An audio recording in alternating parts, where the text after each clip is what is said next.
ರವಿಚಂದ್ರನ್ ಅಂದ ಕೂಡಲೇ ಅಭಿಮಾನಿಗಳಾಗಿರ್ಬೋದು, ಸಿನಿಮಾ ಇಷ್ಟಪಡೋರು ಪ್ರೇಕ್ಷಕರಿಗೆ ನೆನಪಾಗೋದು ಈ ಪ್ರೇಮ ಲೋಕಾಂಜ ಒಂದು ರೊಮ್ಯಾಂಟಿಕ್ ಲವರ್ ಬಾಯ್ ಆ ಥರ.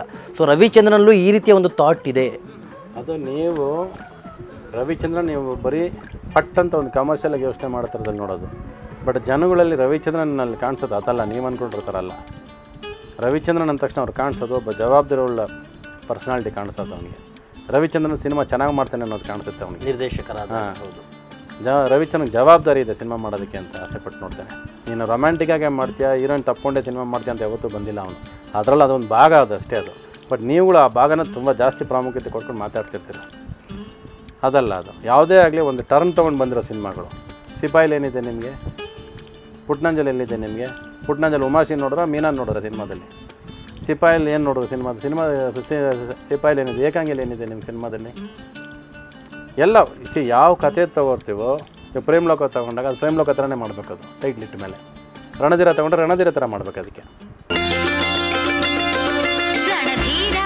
ಅಪರಂಜಿ, ರವಿಚಂದ್ರ, ಧ್ರುವತಾರೆ, ರಾಜ, ಗಿರಿಕನ್ಯೆ, ಹೊಸ ಬೆಳಕು, ಋತುಗಾನ ಆರಂಭ.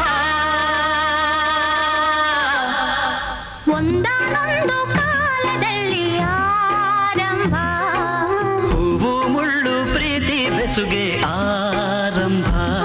ಇಬ್ಬನಿ ಕರಗಿತು ಮುದುಡಿದ ತಾವರೆ, ಅರಳಿತು ಪ್ರೇಮ ಜ್ಯೋತಿ. ಒಂದಾನೊಂದು ಕಾಲದಲ್ಲಿ ಆರಂಭ, ಹೂವು ಮುಳ್ಳು ಪ್ರೀತಿ ಬೆಸುಗೆ ಆರಂಭ. ಇಬ್ಬನಿ ಕರಗಿತು ಮುದುಡಿದ ತಾವರೆ, ಅರಳಿತು ಪ್ರೇಮ ಜ್ಯೋತಿ. ಒಂದಾನೊಂದು ಕಾಲದಲ್ಲಿ ಆರಂಭ. ಚೆನ್ನಾಗಿ ಕಾಣಿಸೋದು ನಿಮ್ಗೆ ಏನಕ್ಕೆ ಅಂದರೆ, ಈ ಸಿನಿಮಾಗಳಲ್ಲಿ ಕಾಣಿಸೋ ಹೀರೋಯಿನ್ಗಳ ಗ್ಲ್ಯಾಮರು ಬೇರೆ ಸಿನಿಮಾಗಳಲ್ಲಿ ನಿಮಗೆ ಆ ಥರ ಗ್ಲ್ಯಾಮರ್ ನೋಡಿರಲ್ಲ ನೀವು. ಅದೇ ಹೀರೋಯಿನ್ಗಳು ಈ ಸಿನಿಮಾಲಿ ಚೆನ್ನಾಗಿ ಕಾಣಿಸ್ತಾರೆ. ಸೊ ಅದಕ್ಕೆ ಹೀರೋಯಿನ್ಸ್ ಕೂಡ ನಾವು ರವಿಚಂದ್ರನ್ ಪಿಕ್ಚರು ಚೆನ್ನಾಗಿ ಕಾಣಿಸ್ತೀವಿ ಅಂತ ಅನ್ಕೊಂಬರ್ತಾರೆ. ಅಂದರೆ ನೀವು ನನ್ನ ಸಿನಿಮಾದಲ್ಲಿ ಪ್ರತಿಯೊಂದು ಲೈನ್ಗೂ ಲಿರಿಕ್ಗೂ ಅರ್ಥ ಕೊಟ್ಟು ಶಾರ್ಟ್ ಇಟ್ಟಿರ್ತೀನಿ. ನಾನು ಜಾಸ್ತಿ ಕುಣಿಯೋದಿಲ್ಲ. ನಾನು ಬೇರೆ ಸಿನಿಮಾದಲ್ಲಿ ಎಲ್ಲ ಕುಣಿತಾ ಇರ್ತಾರೆ ನಿಮಗೆ. ಸೊ ಅದಕ್ಕೆ ಯಾವ ಹಾಡಾದ್ರೇನು, ಯಾವ ಲಿರಿಕ್ಸ್ ಆದ್ರೇನು ಕುಣಿಯೋದಕ್ಕೆ. ಬಟ್ ನನ್ನ ಸಾಂಗಲ್ಲಿ ಆದಷ್ಟು ಲಿರಿಕ್ಸ್ಗೆ ಅರ್ಥ ಕೊಡಬೇಕು ಅಂದಾಗ ಅವ್ರ ಕ್ಲೋಸಪ್ಸು, ಅವ್ರ ನೀಟಾಗಿ ತೋರಿಸೋದು, ಡ್ರೆಸ್ಸಿಂದ ಹಿಡಿದು ಕಾನ್ಸಂಟ್ರೇಷನ್ನು, ಅದು ನಾನು ನೋಡೋ ಪರ್ಸ್ಪೆಕ್ಟಿವ್. ಅದು ನಾನು ಹೆಣ್ಣು ಕೊಡೋ ಜವಾಬ್ದಾರಿ. ಅದು ಹೆಣ್ಣನ್ನು ಅಂದವಾಗಿ ತೋರಿಸ್ಬೇಕಂತ ಆಸೆ ಪಡೋದು ನಾನು. ಅದು ಒಂದು ಹೌಸ್ ವೈಫ್ ಕ್ಯಾರೆಕ್ಟರ್ ಅದು. ಅವಳು ಹೆಂಡ್ತಿ ಅಂದಮೇಲೆ ಹೆಂಡ್ತಿ ಈ ಥರ ಇರಬೇಕು, ಈ ಥರ ಚೆನ್ನಾಗಿ ಕಾಣಿಸ್ಬೇಕಂತ ಆಸೆ ಪಡ್ತೀನಿ ನಾನು. ನಾನು ಹೆಂಡ್ತಿನ ಕೇವಲವಾಗಿ ನೋಡೋಕೆ ನನಗೆ ಬರೋದಿಲ್ಲ. ನನಗೆ ಒಂದು ಗ್ಲಾಮರಾಗಿ ಒಂದು ಹೀರೋಯಿನ್ ನೋಡ್ಬೇಕಾದ್ರೆ ಅವಳು ಈ ಥರ ಕಾಣಿಸ್ಬೇಕು ಸಿನಿಮಾದಲ್ಲಿ, ಅವಳು ಚೆನ್ನಾಗಿ ಕಾಣಿಸ್ಬೇಕಂತ ಆಸೆ ಪಡೋನು ನಾನು ಅದನ್ನು.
ಅವ್ಳು ಸಿನಿಮಾಲಿ ಚೆನ್ನಾಗಿ ಕಾಣಿಸ್ಬೇಕು. ಅವ್ಳಿಗೆ ಫ್ಯಾನ್ ಹಾಕಿ ಅಂತ ಒದ್ದೆ ನಮ್ಮ ಅಸಿಸ್ಟೆಂಟ್ ಡೈರೆಕ್ಟರ್ನ ಕೇಳಿ 4 ಫ್ಯಾನ್ ಹಾಕೊಂಡು ಕೂತಿರ್ತೀವಿ. ನನಗೆ ಒಂದು ಇರಲ್ಲ.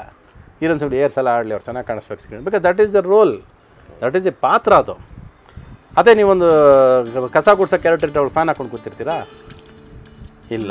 ಸೊ ಯಾವ ಪಾತ್ರನ ಎಲ್ಲೆಲ್ಲಿ ಎಷ್ಟರ ಮಟ್ಟಿಗೆ ಗ್ಲಾಮರೈಸ್ ಮಾಡ್ತಾ ಹೋಗ್ಬೇಕು ಅಂತ ಹೇಳಿದ್ರೆ ಅದು ಮಾಡ್ತಾ ಹೋಗ್ತೀವಿ ಅಷ್ಟೇ. ಸೊ ನೀವು ನೋಡೋ ವಿಧಾನ ಬದಲಾಗಬೇಕು, ಪರ್ಸ್ಪೆಕ್ಟಿವ್ ಬದಲಾಗಬೇಕು. ಎಲ್ಲ you should not look into the under belt ಆಗಲಿ ಥರ್ಡ್ ಇದರಿಂದ ನೋಡಬಾರ್ದು. ಒಂದು ಅಂದ ನೋಡ್ತಾರೆ. Enjoy women, she looks nice in all angles. ಹೆಣ್ಣು ಒಂದನ್ನೇ ನೀವು ಎಲ್ಲ ಆ್ಯಂಗಲ್ಸಲ್ಲಿ ನೋಡೋಕ್ಕೆ ಸಾಧ್ಯ ಇರೋದು. ಒಂದು ತಾಯಿಯಾಗಿ ನೋಡ್ಬೋದು, ಒಂದು ಒಳ್ಳೆ ಹೀರೋಯಿನಾಗಿ ನೋಡ್ಬೋದು, ಸಿಸ್ಟ್ರಾಗಿ ನೋಡ್ಬೋದು. ಎಲ್ಲ ಥರ ಆ್ಯಂಗಲ್ಸಲ್ಲೂ ಒಂದು ಹೆಣ್ಣನ್ನು ಎಂಜಾಯ್ ಮಾಡ್ಬೋದು ನೀವು ಸ್ಕ್ರೀನಲ್ಲಿ. ಸೊ ಆ ಪಾತ್ರ ಬಂದಾಗ ಅದಕ್ಕೆ ಏನು ಬೇಕೋ ಅದನ್ನು ಚೆನ್ನಾಗಿ ತೋರಿಸೋದು ನನ್ನ ಜವಾಬ್ದಾರಿ ಅಂದ್ಕೊಂಡು ಪ್ರತಿ ಸಿನಿಮಾ ತೋರಿಸ್ತಾ ಹೋಗೋದು. ಇವತ್ತು ನೀವೆಲ್ಲ ಸಾಂಗ್ಸಿಗೆ ಕೇಳಿ ಮಾರ್ಕೆಟಲ್ಲಿ ಬರೀ ಹೆಣ್ಮಕ್ಳನ್ನ ಬೈದಿರೋದೇ ನೀವೆಲ್ಲ ಸಾಂಗ್ಸಲ್ಲಿ ಕಿಂಡಲ್ ಮಾಡಿರೋದೇ ಬೈದಿರೋದೆ. ತೋರಿಸಿ ನೋಡೋಣ ನನ್ನ ಸಿನಿಮಾಗಳು ತೋರಿಸಿ. ಲವ್ ಫೇಲ್ಯೂರ್, ಪ್ರೀತಿ ಆಯ್ತು, ಬರೀ ಬೈತಿರೋದೆ, ಬೈಕೊಂಡು ಹಾಡೋದು. ಹೌದು, ನಮ್ಮ ತೋರಿಸಿ ನೋಡೋಣ ಯಾರು ಬೈದಿರೋದು. ಏನು ಇರೋದಿಲ್ಲ ನಿಮಗೆ, ಕಡಿಮೆ ಇದ್ದರೂ ಯಾವುದೋ ಸಿಚುವೇಷನ್ ಎಲ್ಲ ಒಂದೆರಡು ಬಂದಿರ್ಬೋದು, ಅದು ಇರೋದಿಲ್ಲ ಅದು. So that is not the way we treat. We should respect the women, respect everything. ಯಾವುದೇ ಆಗಲಿ ಪರ್ಸ್ಪೆಕ್ಟಿವ್ ಆ್ಯಂಗಲ್ನ ಬದಲಾಗಬೇಕು, ನೋಡೋ ಗುಣ ಇದೆಲ್ಲ ಬದಲಾಗಬೇಕು. ನಾವು ಎಲ್ಲರನ್ನೂ ಒಂದೇ ಥರ ನೋಡೋಕ್ಕಾಗಲ್ಲ ನಾವು. ಸರ್, ಮತ್ತು ಹೀಗಿದ್ಮೇಲೆ ಇತ್ತೀಚೆಗೆ ನಿಮ್ಮ ಸಾಕಷ್ಟು ಚಿತ್ರಗಳು ಬಂದವು, ಬಟ್ ಸಾಕಷ್ಟು ಚಿತ್ರಗಳು ನಿಮಗೂ ಕೂಡ ಸಿನಿಮಾ ರಿಲೀಸ್ಗಿಂತ ಮುಂಚಿತ ಮಾಡೋಕ್ಕಿಂತ ಸಿನಿಮಾಗಳ ಬಗ್ಗೆ ಮಾತಾಡೋದು ಅದಕ್ಕೆ ನಾನು ಉತ್ತರ ಕೊಡೋದೇ ಇಲ್ಲ. ಅದು ಅವ್ರದ್ದು. ನನ್ನ ಭಾಗ ಪರ್ಫಾರ್ಮೆನ್ಸು. ನಾನು ಚೆನ್ನಾಗಿ ಮಾಡಿಲ್ಲ ಅಂತ ಕೇಳಿ, ನೀವು ಚೆನ್ನಾಗಿ ಮಾಡಿಲ್ಲ ಅಂದರೆ ಅದಕ್ಕೆ ಉತ್ತರ ಕೊಡ್ತೀನಿ. ನಾನು ದಪ್ಪ ಕಾಣಿಸ್ತಿದ್ದೆ, ಅದು ಖಂಡಿತ ದಪ್ಪ ಕಾಣಿಸ್ತಿದ್ದೆ ಪ್ರತಿ ಸಿನಿಮಾದಲ್ಲೂ. ಅದು ನಾನು ಕೇಳಿ ಕರಗಿಸೋಕ್ಕಾಗ್ತಿರೋಂಥ ತಿಂದು ಹೊಟ್ಟೆ ಬಂದಿರೋದಲ್ಲ ಇದು, ಅರ್ಥ ಆಯ್ತಾ? ಅದಕ್ಕೆ ತಾನು ಅದು ಕುದುರೆಯಿಂದ ಬಿದ್ದು ಸ್ಟೆರಾಯ್ಡ್ಸ್ ಟ್ಯಾಬ್ಲೆಟ್ ತೊಗೊಂಡೇ ಇರೋದ್ರಿಂದ ಅದು ಬೆಳ್ಕೊಂಬಂದಿರೋದು ಹೊರತು. ಈ ಸ್ಟೆರಾಯ್ಡ್ಸ್ ಟ್ಯಾಬ್ಲೆಟು ನಿಲ್ಲಿಸಿದ್ದೀವಿ. ಜನಕ್ಕೋಸ್ಕರ ನಾವು ಚೆನ್ನಾಗಿರಬೇಕು, ಖಂಡಿತ ಚೆನ್ನಾಗಿರಬೇಕು. ನಾವೇನು ಆಸೆ ಪಟ್ಕೊಂಡು ದಪ್ಪ ಅಂತಿಲ್ಲ ನಾವು. ಅದಕ್ಕೆ ಕರಗಿಸೋದಕ್ಕೆ ಆದಷ್ಟು ಮನೆ ಡಾಕ್ಟರ್ ಹತ್ರನೂ ಓಡಿ ಬಂದಿದ್ದೀನಿ. ಅವರು ಆಗೋದಿಲ್ಲ, ನಿಮ್ಗೆ ಆಪ್ರೇಷನ್ ಮಾಡೋದು ಬೇಡ, ನೀವು ಹೋಗಿ ಹಂಗೆ ಕರಗಿಸಿ ಅಂತ ಕಷ್ಟಪಟ್ಟು ಅವರು ವಾಪಸ್ ಕಳಿಸಿದ್ದಾರೆ. ಈಗ ಅದಕ್ಕೂ ಸಾಕಷ್ಟು ಏನೇನು ಮಾಡಬೇಕು ಅದು ಪ್ರಯತ್ನ ಮಾಡ್ತಾನೆ ಇದ್ದೀನಿ. ಸರ್, ಅಲ್ಲ, ನಾನು ಕೇಳ್ತಾ ಇದ್ದೆ ಅಂದರೆ, ಈಗ ರವಿಚಂದ್ರನ್ ಒಬ್ಬರು ಒಂದು ದೊಡ್ಡ ಸ್ಟಾರ್ ಡೇಟ್ ಸಿಕ್ಕಿದಾಗ, ಒಬ್ಬ ಡೈರೆಕ್ಟರ್ ಆಗಿಲ್ಲ, ಒಬ್ಬ ಪ್ರೊಡ್ಯೂಸರ್ ಆದಾಗ, ಅವರು ಇಷ್ಟೆಲ್ಲ ಒಂದು ಸಕ್ಸಸ್ ಕೊಟ್ಟಿದ್ದಾರೆ. ಅವ್ರು ಹಿಂದ್ಗಡೆ ಒಂದು ಪೇಜ್ ಓಪನ್ ಮಾಡಿ ನೋಡ್ರಲ್ಲಿ ಬರೀ ಸಕ್ಸಸ್ಸೇ ಇದೆ, ಸಕ್ಸಸ್ಫುಲ್ ಸಿನಿಮಾಸ್ ಇದೆ. ಅವ್ರ ಸಿನಿಮಾಗೆ ಓಪನಿಂಗ್ ಏನು ಪಬ್ಲಿಸಿಟಿ ಮಾಡೋ ಅವಶ್ಯಕತೆ ಇಲ್ಲ, ಅವ್ರು ಇದ್ದಾರೆ ಅಂದರೆ ಸಿನಿಮಾಗೆ ಜನ ಬರ್ತಾರೆ.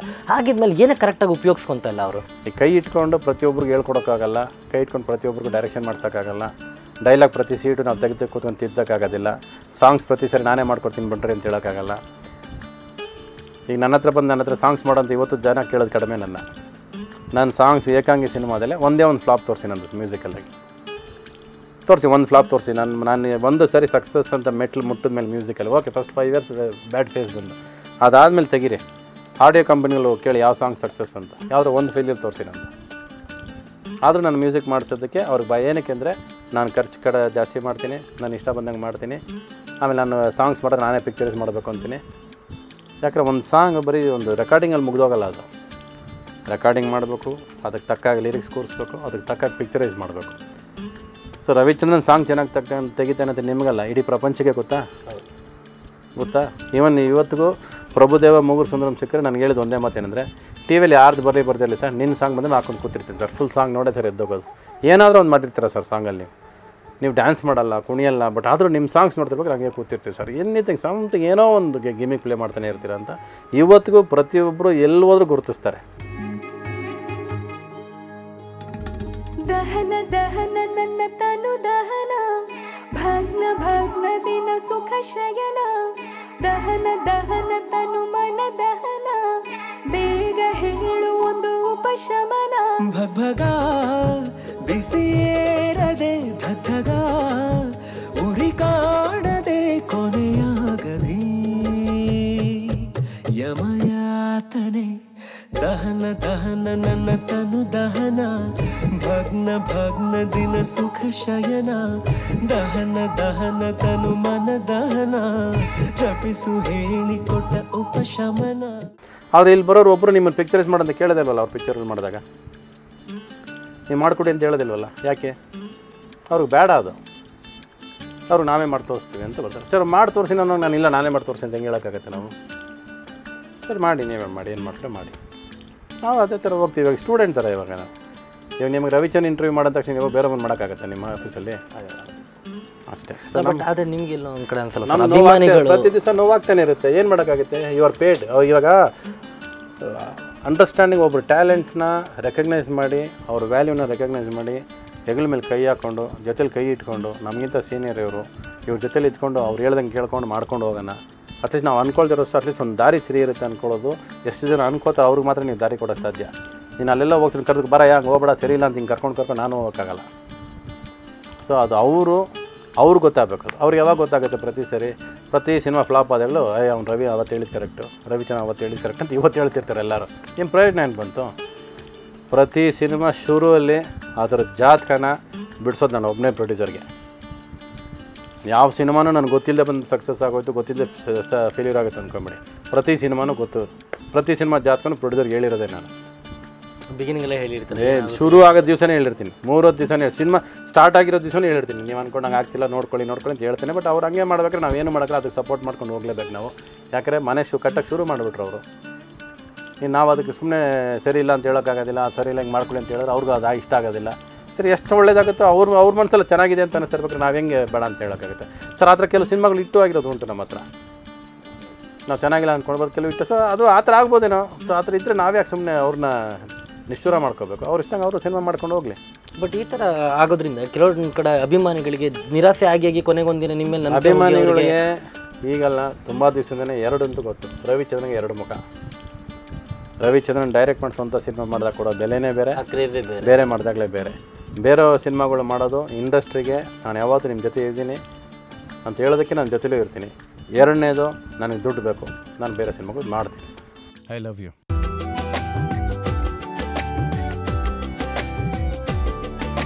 ಕುಂಚವೇ ಕುಂಚವೇ ಕೊಂಚ ಹಚ್ಚು ಬಣ್ಣವ, ಮಾಸಿ ಹೋದಂತ ಚಿತ್ರಕ್ಕೆ ಘಾಸಿಯಾದಂತ ಜೀವಕ್ಕೆ. ಕನಸುಗಾರನ ಜೊತೆ ಕನಸಿನ ಪಯಣ ಮುಂದುವರಿಯುತ್ತೆ ಒಂದು ಚಿಕ್ಕ ಬ್ರೇಕ್ನ ನಂತರ.